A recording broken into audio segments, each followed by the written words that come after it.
Hey there. So, if you've been around the channel for a while, you've probably heard me scream over and over and over again about how I don't like people just making up marketing names for minerals.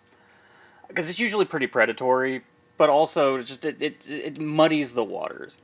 A classic example of this is pink amethyst. It's, by definition, if it's pink, it's not amethyst. Amethyst is the violet to purple variety of quartz. But we're going to talk about the exception to this rule. Because there is an order to naming things, and sometimes things do get changed, and I want to talk about that change. So this right here, until relatively recently, would have just been considered Stilbite and Apophyllite. And that is still true. However, these have gone through a classification change.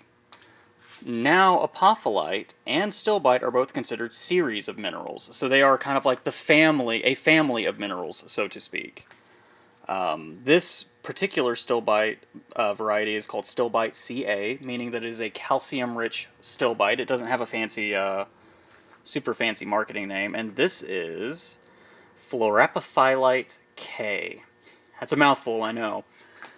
But the fluorapa means that it is a fluoride-rich apophyllite, and the K on the end means that it has potassium mixed in with it as well.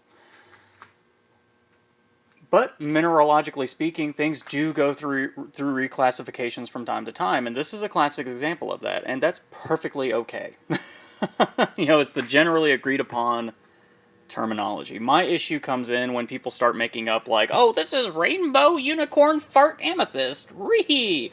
It's like, no, it's just amethyst with some kind of weird color in it. Awesome. But historically significant minerals tend to have very simple definitions, but ones that are not historically significant, like this particular example from India, yeah, sometimes the definition can be kind of complicated, and we have very complicated means of determining and classifying minerals. Generally, with chemical structure, through the actual mineral and crystal structure. There's lots of things that can affect it, but in this case, it is chemical composition that separates this from other types of apophyllite and stilbite minerals. Let's take a look at another really cool one. Don't mind the shop. I had to pack up for a show. But here we go. This is a nice big one down here. Same thing, Stilbite-Ca and Fluorapophyllite. That is a big beefy boy. But yeah, there are times when mineral names change and things get reclassified, new definitions, as we gain more of an understanding, mineralogically speaking. But, yeah, I hope you enjoyed this little video. It's a short one today. I will have a longer geode cracking video up tomorrow. If you haven't yet, please like, comment, hit that notification bell. It greatly helps the channel.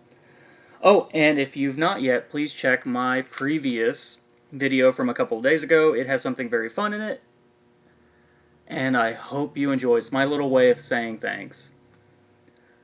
And I appreciate you all so very much. You have a wonderful day.